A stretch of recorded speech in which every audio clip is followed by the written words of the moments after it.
RAM और storage ये दोनों कंप्यूटर के लिए बहुत महत्वपूर्ण है, लेकिन इनका काम एकदम अलग है। चलिए पहले रैम के बारे में बात करते हैं। रैम या रैंडम एक्सेस मेमोरी एक तरह की मेमोरी है जो कंप्यूटर के काम करने के दौरान इस्तेमाल होती है। जब आप कोई एप्लीकेशन खोलते हैं, जैसे कि गेम या कोई सॉफ्टवेयर, तो वो रैम में लोड होता है। इसका मतलब है कि रैम आपके कंप्यूटर की तेजी को सीधे प्रभावित करती है। जितनी ज्यादा रैम होगी, उतनी ही ज्यादा एप्लीकेशन आप एक साथ चला सकते हैं बिना किसी लैग के। अब स्टोरेज की बात करें।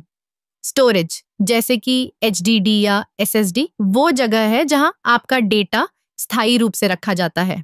जब आप कोई फाइल सेव करते हैं तो वो स्टोरेज में जाती है। स्टोरेज की क्षमता आपके कंप्यूटर में कितनी फाइलें, फोटो, वीडियो या गेम्स रख सकते हैं, ये निर्धारित करती है। अगर आपके पास ज्यादा स्टोरेज है तो आप बिना चिंता के और फाइलें सेव कर सकते हैं। अब एक मजेदार बात यह है कि रैम और स्टोरेज के बीच एक बड़ा अंतर है। रैम अस्थायी होती है, यानी जब आप कंप्यूटर बंद करते हैं तो रैम की सारी जानकारी मिट जाती है, जबकि स्टोरेज स्थायी होती है जब तक आप खुद उसे डिलीट नहीं करते।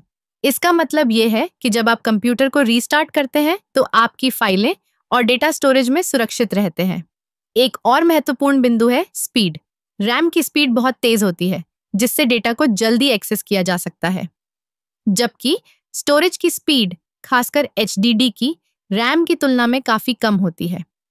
SSD जो कि एक प्रकार का स्टोरेज है, वो रैम के करीब होती है, लेकिन फिर भी रैम की स्पीड को नहीं पकड़ सकती। तो अगर आप अपने कंप्यूटर की परफॉर्मेंस को बढ़ाना चाहते हैं तो रैम को अपग्रेड करना एक अच्छा विकल्प हो सकता है, लेकिन अगर आप ज्यादा डेटा स्टोर करना चाहते हैं तो स्टोरेज पर ध्यान देना होगा। इसलिए जब भी आप अपने कंप्यूटर को खरीदने या अपग्रेड करने की सोचें तो रैम और स्टोरेज दोनों के बीच के इस अंतर को समझना बहुत जरूरी है।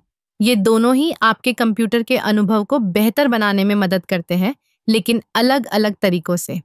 याद रखें, रैम और स्टोरेज का सही संतुलन आपके कंप्यूटर को तेज और प्रभावी बनाता है।